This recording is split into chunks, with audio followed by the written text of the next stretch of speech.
The other figure that was really interesting was that 29% didn't carry a first aid kit in their work vehicle. They're fairly significant numbers. Welcome to the Tradies Business Show with Warwick Bidwell. Talking business ownership, the nuts and bolts, and everything in between.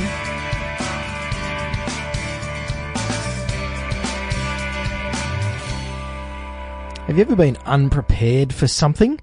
Maybe you went out without an umbrella, or you went camping or something and forgot to take the coffee maker. Shock horror.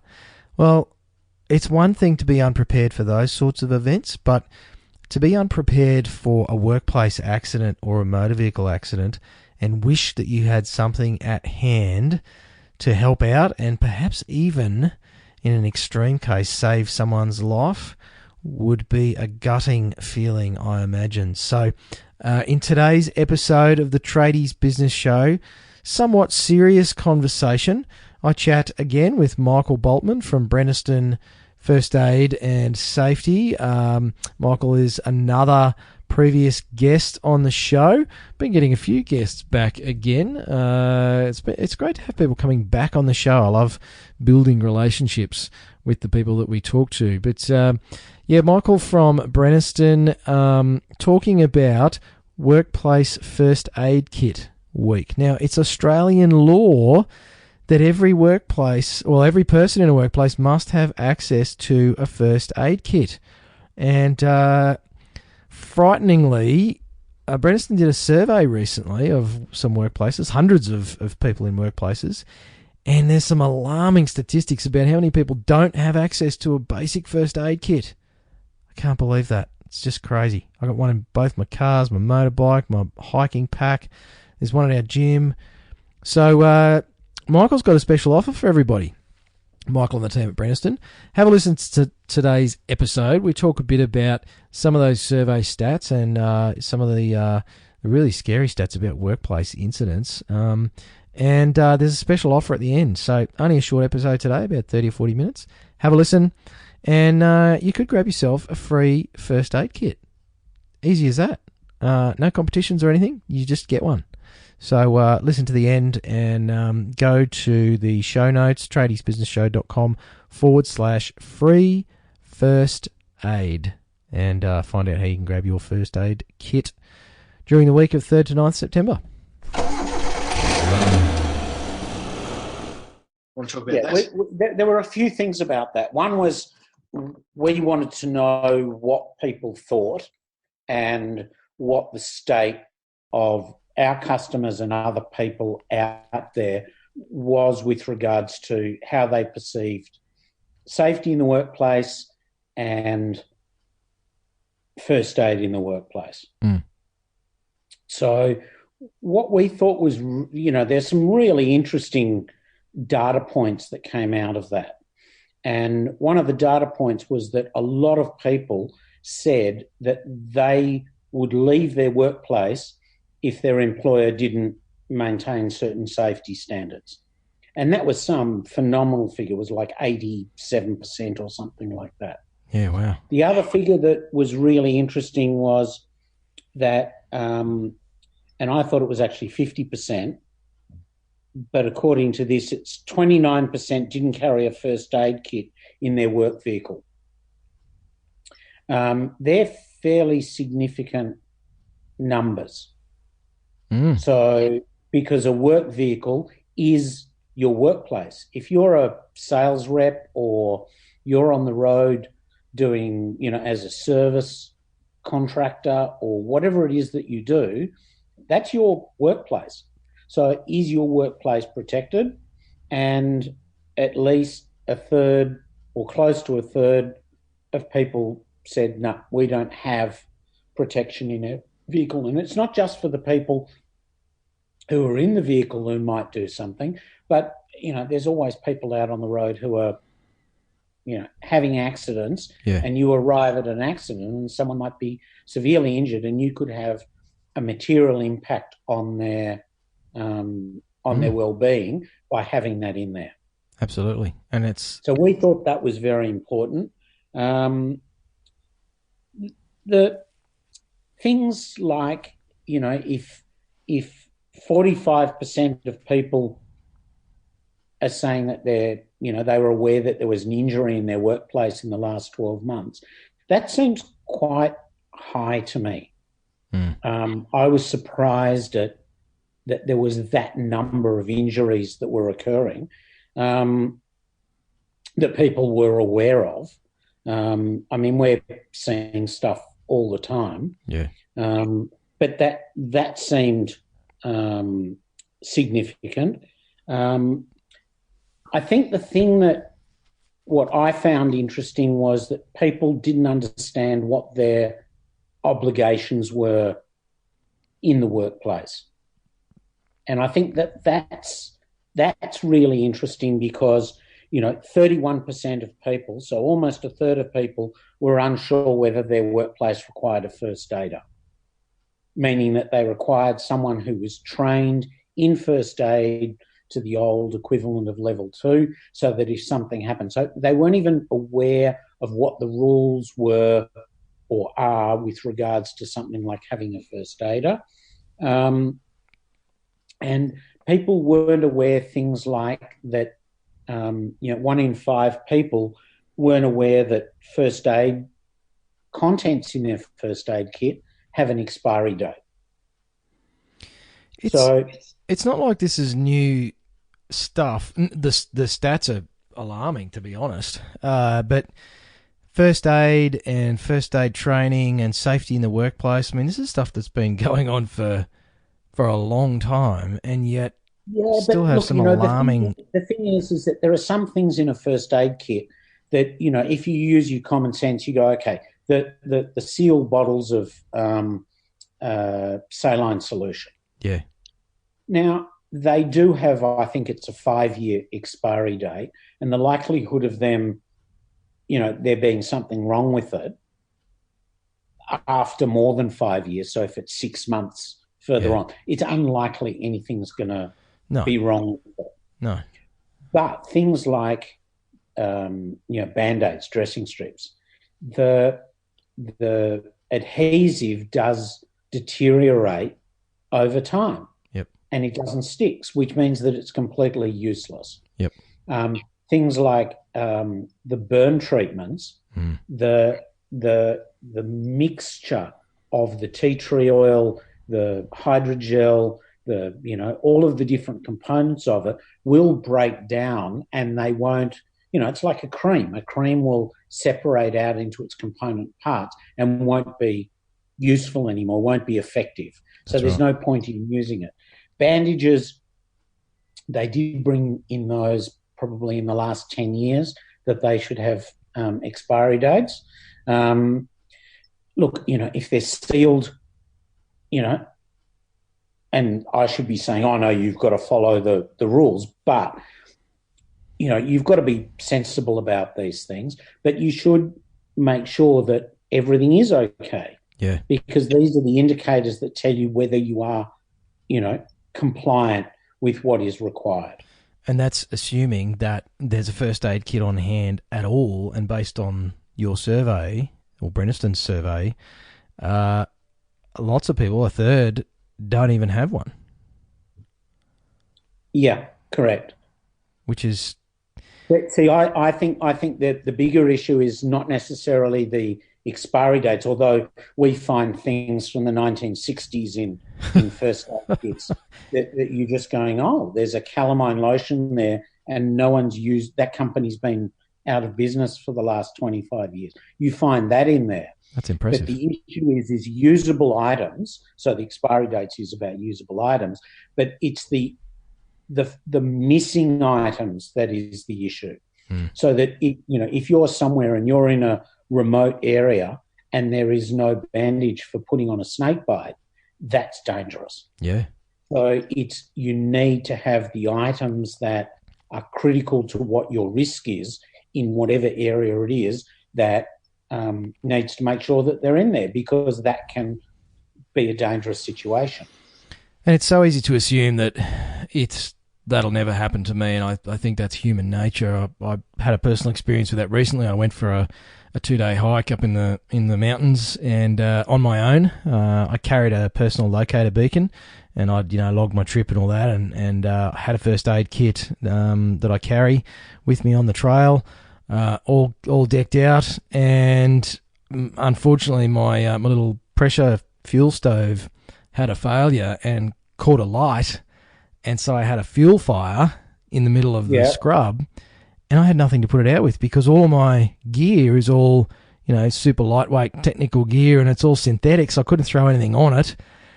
I didn't have enough water. I barely had enough for my own personal drinking, and I pretty much just had to stand there and watch this thing burn, and I thought a fire blanket would be really handy right now, but I'm 25 k's from civilization. A fire blanket is a very heavy thing to be carrying. That's right. So as a fire extinguisher. It's only 1 metre by 1 metre, or you can get a bigger one, 1.2 by 1.8. Yeah, but when you're going hiking, you're not going to carry one with you. But it really highlighted for me, I've got all this safety gear. I've got a personal locator beacon. I've got waterproof matches and a flint striker and a signalling device and all sorts of things, and I've got nothing to put out a fire with. And it's like, despite our best efforts to prepare for things, sometimes we don't think ahead, or we just can't be prepared for every scenario. But you can't be prepared for everything, and you have to be sensible about what you are going to prepare for. And that's why I said, like, one of the key things is the key items in your first aid kit. You need to ensure that they are there when you actually need them. Yeah. So that's critical. So there's also a really telling stat in there, Michael, about the number of the number of people who were aware of a workplace accident. I think the stat was 45%. 45%, yeah. Which seems incredible to me. That what, low or high? No, high. I would have thought that would be a lot lower, given the huge push in the last 10 or 20 years around workplace safety. So, I mean, I guess we don't know what sort of accidents we're talking about, but, that could have been somebody twisted their ankle on a rock, but, still potentially serious. But there's also people who will lift more than 16 kilos, and for some people, 16 kilos may be, that's a back injury. Easy, and for other people, it might be 10 kilos, and they end up with a, lower back injury. Yeah. Or something else, or it could be a car accident. Yeah, that's right. Because your vehicle is your workplace. So if you have a car accident, I thought that was, probably about right. Okay. Because people talk about stuff that happens at work. So I would say that captures most of the people within a workplace. So if someone has an accident at your work and you got 30 people, most of those would be aware that something had happened. Or someone fell down a stairs or something else happened. People would be aware of it. So, it's less than half.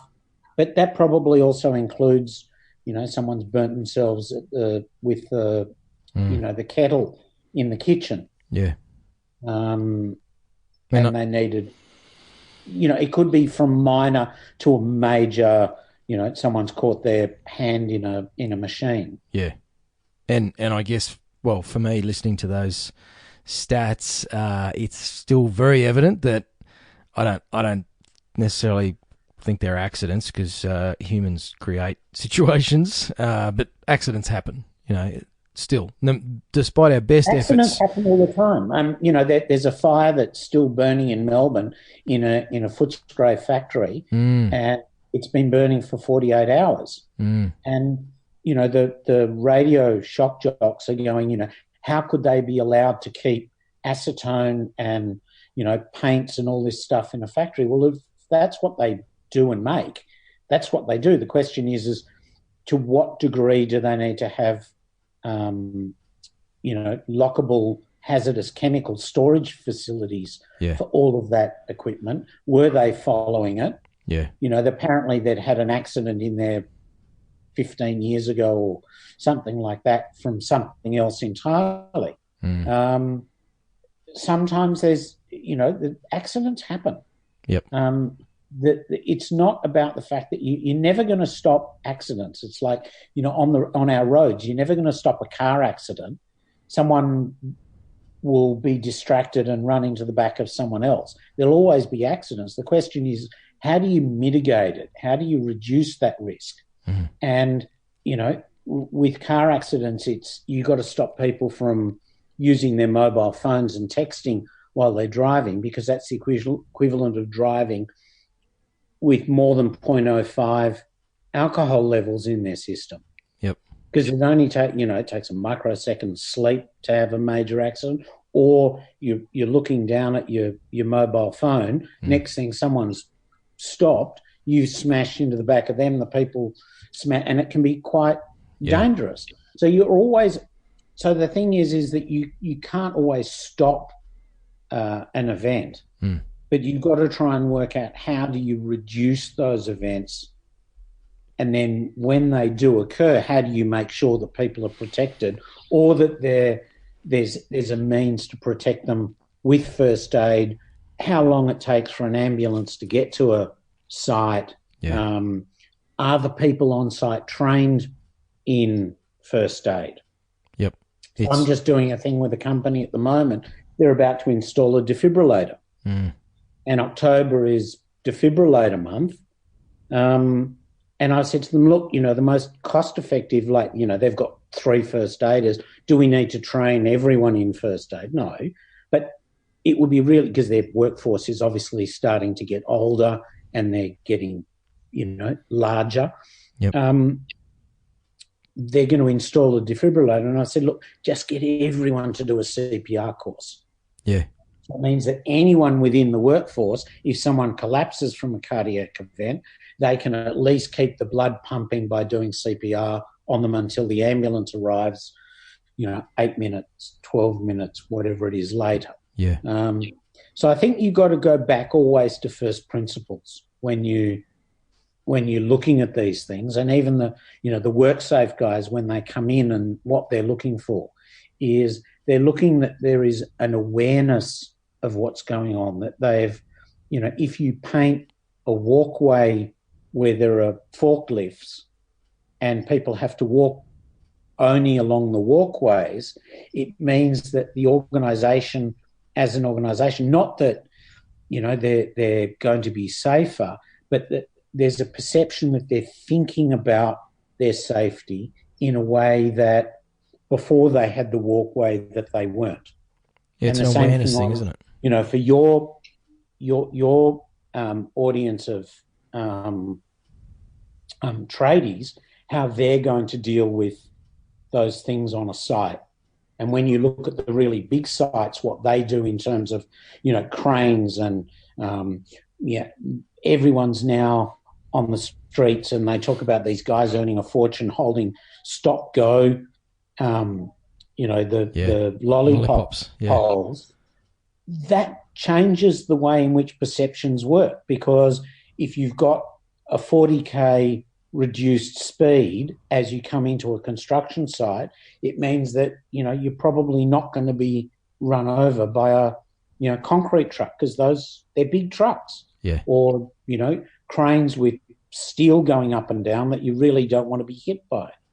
Yeah. It's a perceptual, I guess, it's human behaviour. I had an interesting conversation with someone about this just the other day with their building company, and battling to get their staff to wear hard hats on site, because it was like, if the crane falls down and hits me in the head, I'm dead anyway.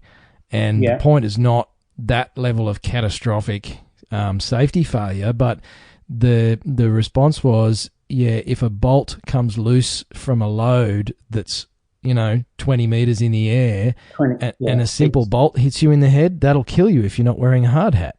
And people, these guys just weren't thinking about their safety in the right way. They were thinking about a catastrophic failure. It's like, well, a hard hat's not going to save me. No, but it'll save you from the more likely event that something falls off a pallet, or, you know, even a D shackle falling from that height could be enough to kill you or give you a brain injury. And I think that's one of the really successful outcomes of the high vis. I don't even know what you call it. Like this whole change in clothing and high vis that has been around now for probably the last 20 years. Is, you know, high vis. You know, everyone's wearing it. They wouldn't have done that 20 years ago. Yeah, it was silly. And it's not necessarily that the high vis is going to save your life. It's that there's an unconscious thought about safety by wearing it when you put that on, the same as steel cap boots. Because if a truck runs over your foot, the steel cap is actually going to cut into your toes. It's about completely preventing those accidents occurring because you're aware of safety. Yeah. And the unconscious bias that things like the hard hat and the high vis and having the first aid, they change the way in which people think about what happens on site. Which then changes their behaviours. Which hopefully changes their behaviour. Hopefully, yeah. Yeah. Well, you can't change everything. No. I was reading. You can't prevent. You can't prevent accident. There was the accident where a couple died. Someone stole a car and went through a red light at 160 kilometres an hour. That's 100 miles an hour, and T-boned them and killed them. Now you can't, no matter how many airbags you've got, or unless you're in a cement truck that gets hit, it's physics is you're going to be seriously injured. Yeah. But you've got to try and work out what are the things that we can stop. Thinking about that, they put the fines up for people going through railway crossings after the lights started going, before the boom gates came down. Yeah. Because people were running the boom gates. Yep.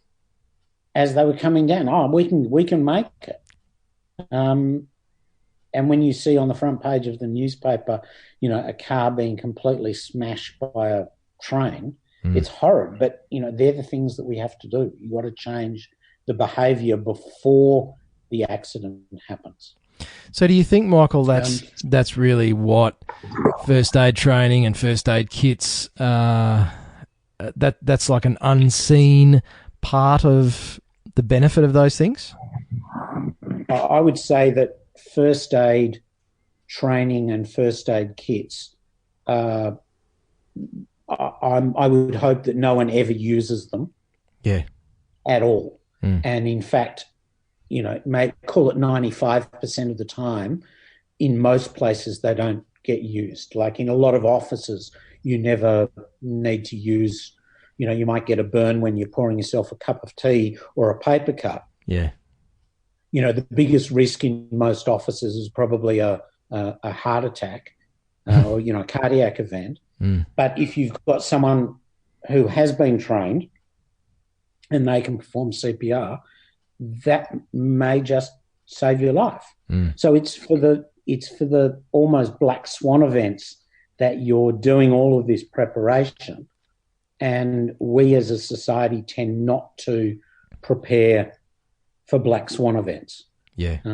So that's why we need legislation to say, right, if you're a business, you need to have a first aid kit. If you're driving a motor vehicle, you need to have third-party liability insurance. Yeah. So we need to protect ourselves. The argument that, we're a mollycoddled society, Well, most of the time, maybe we are. But in those instances when an accident occurs, or some lunatic runs around with a gun or a car in Burke Street Mall and runs down and kills 3 people and injures another 18. They're the things where you need to be able to get a first aid kit to staunch the bleeding so that that person doesn't die before the emergency services come. Yeah, it's the old umbrella strategy, Yeah. It's better to have it and not need it than to need it and not have it. Except in Melbourne. You just always carry one, mate. You need an umbrella in Melbourne or a raincoat because the chances are, it rains. 4 seasons in one day. Yeah, that's right. That's right. Well, it never rains here in Toowoomba, mate. It's dry as a chip up here in Queensland. So, and I know in a lot of parts of New South Wales and Victoria as well, in country areas. But Michael, talk to us about. So, is it Safety Week or First Aid Week? What's the? No, what we've created is Workplace First Aid Week. Mm-hmm. So Workplace First Aid Kit Week. Sorry. Mm-hmm. And let me read it to you. Brenniston, a family-owned Australian business, is dedicated to making workplaces safer. To help bring this into focus for all Australian businesses, Brenniston is launching Workplace First Aid Kit Week. The initiative will run from 3rd to 9th of September with the aim of ensuring businesses are aware that a suitable, up-to-date first aid kit can improve or even turn around the potentially tragic outcome of a workplace accident. So the week-long drive will help employers comply with WHS regulations and highlight the importance of regularly checking workplace first aid kits to avoid carrying expired, damaged or empty products. And to support the insight of this, of its customer care team, and to further highlight the need for greater awareness around the importance of first aid kits in workplace safety, we undertook our National Workplace Safety Survey. And that's the stats that we were talking about earlier. That's the stats that we've been talking about. And Australian law requires every Australian worker to have access to a first aid kit, including transport workers and mobile employees who require a first aid kit in their workplace vehicle. See, I didn't know that. Yeah. I didn't know it was actually part of law that you had to have a first aid kit. If you are a workplace, it is law in the workplace to have a first aid kit, and that's under legislation under Safe Work Australia.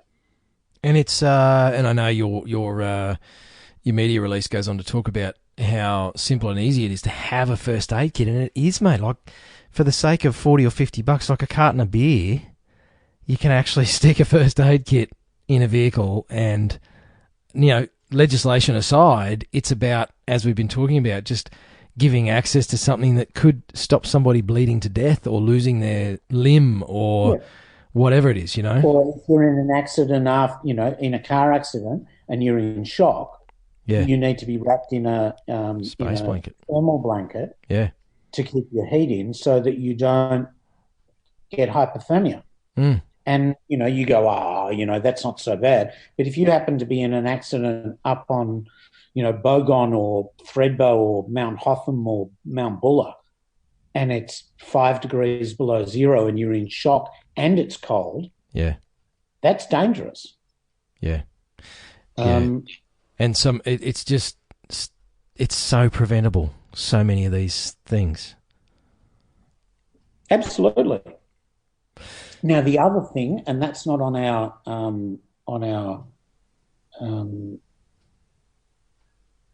what's this called? First aid PR media release, is that anybody who spends $99 in the week between the 3rd and the 9th of September not only gets free freight, they get a free motor vehicle first aid kit for their car. Right. So because we went, oh my God, why are so many cars that are in the workplace don't have first aid kits? We thought, well, okay, fine. If you buy a first aid kit, you spend more than $99, we will give you one free and we'll make it free shipping. Mate, that's awesome. And it's always nice to speak with businesses that, as well as spruiking a message and raising awareness and, pleading with people to do something about safety or, workers' entitlements or whatever it is, you guys are actually backing that by putting your hand in your pocket. Yeah, but look, the thing is when we were discussing, like, what's happening out in the marketplace, we went, well, we've looked at all the stats that come out of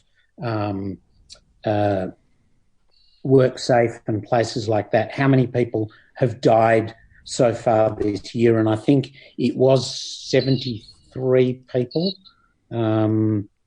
Jeez. So far this year, and that was before someone died in a trench accident on a building site last week. You can look at the number of people who were injured in any one year. And we thought, well, hold on a second. Let's actually go out. And we went out to hundreds of people, or hundreds of people responded to our survey. And it's actually out of the responses that we got from people out in the workplace that we actually created this program. So it's very much about, it's not just us sitting there going, oh, we think this is a really, good idea. Yeah. It's when you find out the number of people who would leave their workplace if they're not being looked after, it's like, okay, that's good. That means people are actually thinking about this now. Yeah. That all of the huge money that the state governments are spending on advertising to say we need to make sure that because it costs the state government an absolute fortune if someone is injured at work and they're on work cover for, some people are on work cover for the rest of their lives. And if you can prevent that, it saves the state government, tens, if not hundreds of millions of dollars a year. Yeah. And again, we're not talking about not so naive to think that having a $50 first aid kit is going to, always save a life. But I think it's more importantly what you were saying before, Michael, is that shift in attitude and thinking is the biggest impact. I know for me, I have a first aid kit in both of my cars, and when I had my motorcycle, I've sold it now, but I even carried a small first aid kit in my motorcycle. I carry one when I go hiking. Fortunately, I've only used them a few times for minor cuts and burns and stings and stuff. But just if I didn't have one in there, and there was a time where I didn't have one in one of my vehicles, I actually felt really bad. And I was mindful of that. It's like, oh, I don't have a first aid kit. And I've stopped and helped a few people in roadside minor MVAs and stuff. But I think it's just that it's a reminder of how important safety is. And so I think it's almost like a talisman having a first aid kit. It's that reminder for people to think about. It also indicates that we're actually quite fragile. Yeah. And what our risks are. So a friend of mine, talking about motorcycles, he's just driven from Sydney and he's just past Cooktown on the way to the very tip of Cape York. Mm-hmm. And he said to me, can you make me something up? And I sort of went, well, what are all the risks that are up there? And I thought, okay, there's a few snakes up there. Uh-huh. So we need some decent bandages for snake bites. He's probably going to burn himself on his exhaust pipe. So he needs a little bit, a few burn sachets. I suggested a few other things, like I think when you're going up somewhere like that, you need some sort of Gatorade, if you get sick and, Lomitals, but you just need bandages, wound dressings, those things. And, it was very, very small kit that could fit into the motorcycle. Because, when you're carrying your food, your clothing, everything on a bike, and you're going in very remote, you don't want to be carrying a lot of weight. That's right. He felt much safer having those things on his bike. And I guess that's, it's not just when you're going to remote places or you're going to the jungle, in Papua New Guinea or somewhere. Yeah. There are dangers in our suburbs. There are dangers in our city. And we just need to go, okay, well, what's the risk? Yep. Well, certainly an awesome initiative, Michael. And as I said, always impressive to talk to companies that are sticking their hand in their pocket to actually do something, I guess, on the ground, but do something immediate and stand behind these initiatives. We have lots of weeks for things and days for things, and it's easy for it to become a little bit of marketing noise and fluff, I guess. So, yeah. But don't get me wrong. I think it is. There is a marketing element to it, because if someone buys from us now, then our hope is in a year's time they might buy another kit. Sure. Yeah. And in 15 years' time, they might still be doing that because they trust that the quality of our products, the way we interact with them, everything we do in the way we do our business is one built on trust, and that they will trust us. But it is, I think it's important that we look at the data that comes back to us and tells us things about what's happening in the marketplace, that we look at that and we go, okay, we think that there is a problem in this particular area and we need to highlight it.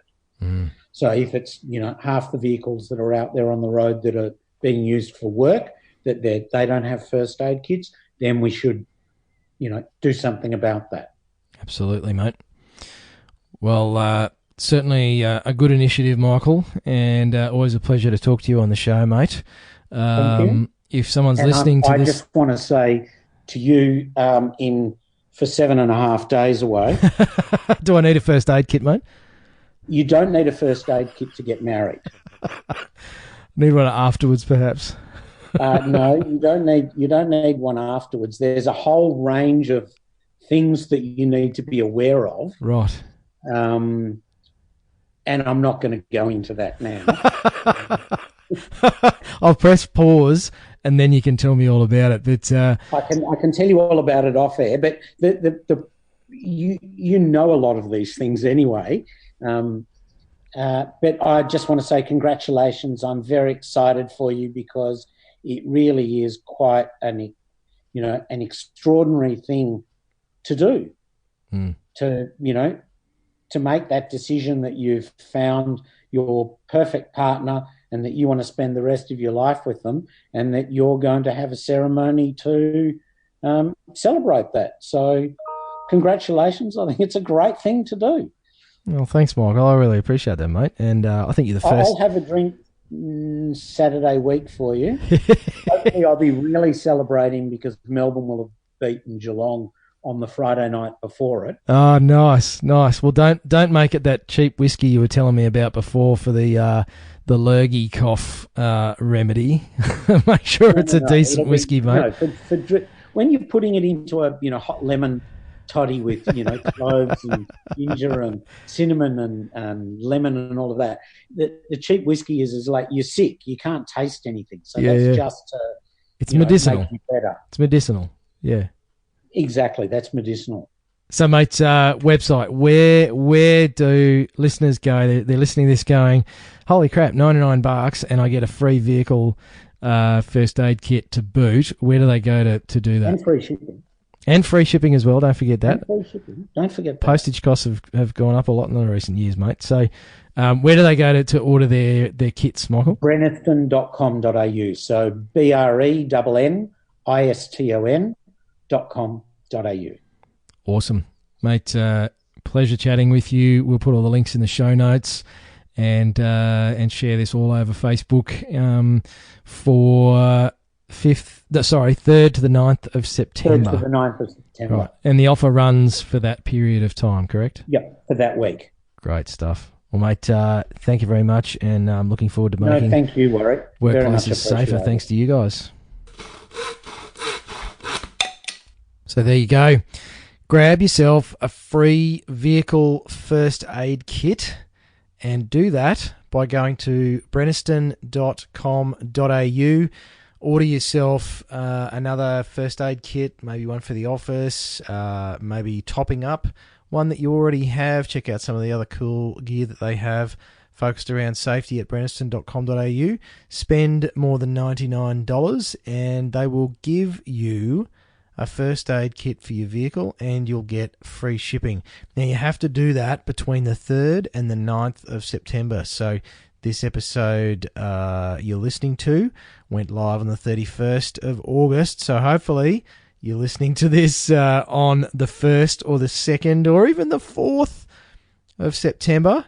And you can jump on the website, brenniston.com.au. Go take advantage of that offer of theirs and stay safe out there in the workplace, hey? And everywhere else that you are. Just, it's not worth taking the risk. There's a lot of campaigns around this stuff, but it can never be said too much to make it home to your family. So take care, stay safe, and tune in again next week where there is a fantastic episode coming up. You'll hear more about that on Tuesday. And in the meantime, head on over to the Facebook group, Tradies in Business, and join the conversation, join the community. There's some cool convos going on in there. So take care. Hooroo. You've been listening to the Tradies Business Show with Warwick Bidwell. Want to get off the tools and into true business ownership? Find out how at tradiesbusinessshow.com.